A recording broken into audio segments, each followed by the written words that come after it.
Hi friends, Zoology Simplified channel competitive exams காக degree level zoology prepare பண்ணிட்டு இருக்கோம். PGTRB new syllabusல இருந்து unit 10 biostatistics பார்த்துட்டு இருக்கோம். Biostatistics seriesல நம்ம இப்ப பார்க்க போறது F test and ANOVA one way and two way analysis. சொல்லப்போனா syllabus படி பார்த்தா இதான் கடைசி டாபிக் and நம்ம இந்த கிளாஸோட biostatistics theory class finish பண்றோம். என்னால முடிஞ்ச வரைக்கும் பயோஸ்டாட்டிஸ்டிக்ஸ்ல previous year question expected questions ஏதாவது இருந்தா நான் நெக்ஸ்ட் வீடியோல அப்லோட் பண்ண ட்ரை பண்றேன். பட் அது டைப்பிங் ஒர்க் ஜாஸ்தியா இருக்கனால அது கொஞ்சம் டைம் எடுத்துட்டு இருக்கு. இன்னைக்கு நம்ம கிளாஸ்ல அனோவால இருந்து ஸ்டார்ட் பண்ணுவோம். என்டையர் டாபிக்குமே கனெக்ட் பண்ற ஒரு பாயிண்ட் பார்த்தா அனோவா தான். அனோவானா என்னன்னு பார்ப்போம், எஃப் டெஸ்ட் எப்படி அனோவா யூஸ் பண்ணுது அப்படின்றத பார்ப்போம். Then one way analysis of ANOVA, two way analysis of ANOVA வந்து இந்த கிளாஸ்ல பார்ப்போம்.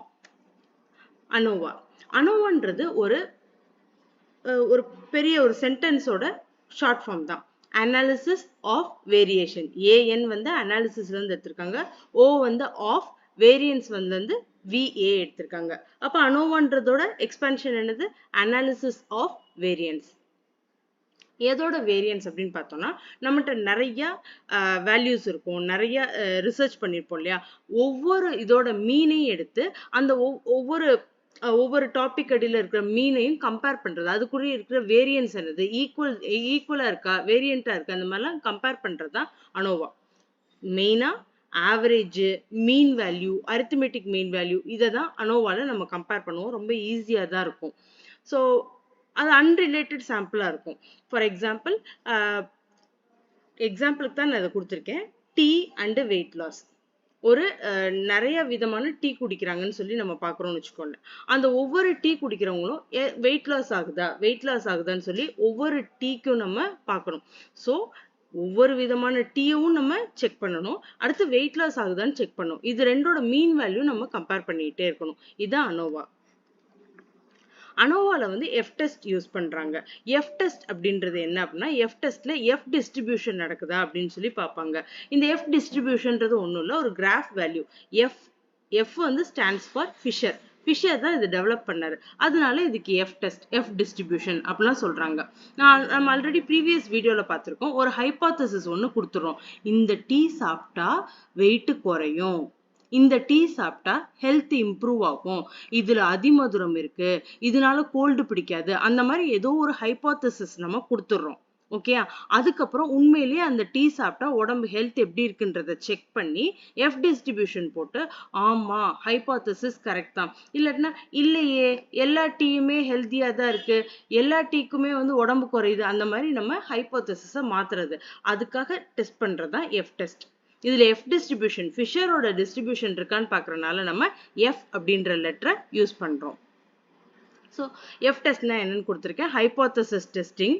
நம்ம ஒரு ஹைபோதசிஸ், நல் ஹைபோதசிஸ் கொடுத்துட்டோம், அதை செக் பண்றோம். ஓகே, இந்த ரெண்டு பாப்புலேஷனுக்கு இடையில ஈக்குவலா இருக்கா வேரியன்ஸ், அல்லது ஈக்குவலா இல்லாம இருக்கா அப்படின்னு சொல்லி பாக்குறோம். இதை நான் எக்ஸாம்பிள் சொல்லிட்டேன் இல்லையா, அதை வச்சு நீங்க கம்பேர் பண்ணிக்கோங்க. டெஸ்ட் ஃபார் ஈக்குவாலிட்டி, இவங்க ரெண்டு பாப்புலேஷனும் ஒரே மாதிரி தான் நடந்துக்கிறாங்க, இல்ல வேற மாதிரி நடந்துக்கிறாங்க அப்படின்னு சொல்லிட்டு.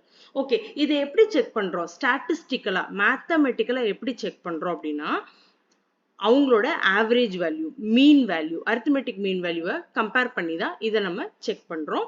கிராஃப் பண்ணி பார்த்துட்டு ஹைபோதசிஸோட ஒத்து போகுதான்னு பார்த்துக்கலாம். எஃப் டெஸ்ட்னா என்னன்னு பார்த்தாச்சு, அனோவானா என்னன்னு பார்த்தாச்சு. நெக்ஸ்ட் இருக்குது அனோவாலே ரெண்டு types, one way analysis of ANOVA, இன்னொன்று வந்து two way analysis of ANOVA.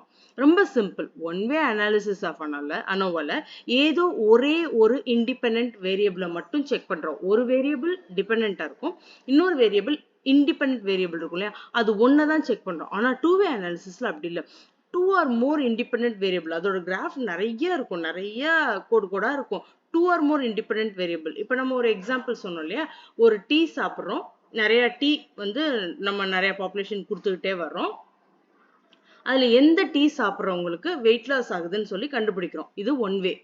Two வேல என்ன இருக்கு அப்படின்னா, எந்த டீ சாப்பிட்றவங்களுக்கு வெயிட் லாஸ் ஆகுது, இல்ல டயபெட்டிஸ் கண்ட்ரோல் ஆகுது, இல்லைன்னா அவங்க வந்து இவ்வளோ நேரம் வேலை பார்க்குறாங்க, அல்லது இப்படி இருக்கலாம், இந்த டீ சாப்பிட்றவங்கலாம் வந்து இன்கம் லெவல் ஜாஸ்தியா இருக்கு, இந்த டீ சாப்பிட்றவங்களாம் இன்கம் லெவல் கம்மியா இருக்கவங்க தான் இந்த டீ ப்ரிஃபர் பண்றாங்க. இந்த மாதிரி எதை வேணாலும் நம்ம கம்பேர் பண்ணலாம். 2 or more இண்டிபெண்டன்ட் வேரியபிள ஒரே ரிசர்ச்ல கனெக்ட் பண்ணி கம்பேர் பண்ணோம்னா அது two way analysis of ANOVA.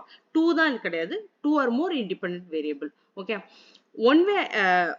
One way அனாலிசிஸ்ல வந்து கம்பேர் 2 or more வேரியபிள், அவ்வளவுதான். ஒன்னு டிபெண்டன்ட் இருக்கும், இன்னொன்னு இண்டிபெண்டன்ட்டா இருக்கும். ஆனா டூ வே அனாலிசிஸ்ல ஒரு டிபெண்டன்ட் இண்டிபெண்டன்ட் பார்த்தோம் அப்படின்னா மல்டிபிள்ஸ், அதோட எஃபெக்ட் என்ன, அது என்ன பண்ணுது, இதனால எந்த ஏஜ்காரவங்களுக்கு எவ்வளவு நல்லது நடக்குது, எந்த ஏஜ்காரவங்களுக்கு இது ஹார்ம்ஃபுல்லா இருக்கு, அந்த அளவுக்கு அதோட மல்டிபிள் எஃபெக்ட்டை நம்ம ரீட் பண்ணிட்டே போறதுதான் two way analysis of ANOVA. அப்ப ஒன் வே அனாலிசிஸ்ல வந்து observations need to be equal. எல்லா அப்சர்வேஷனும் ஈக்குவலா இருக்கணும்ன்ற அவசியம் கிடையாது, நீட் நாட். டூ வே அனாலிசிஸ்ல எல்லா அப்சர்வேஷனுமே ஈக்குவலா இருக்கணும். இது ஏன் இந்த மாதிரி ஸ்டேட்மெண்ட்டா நான் எழுதியிருக்கேன்னா, உங்களுக்கு ஸ்டேட்மெண்ட் கொஸ்டின் வரையில இதை நீங்க புரிஞ்சு செய்யணும்.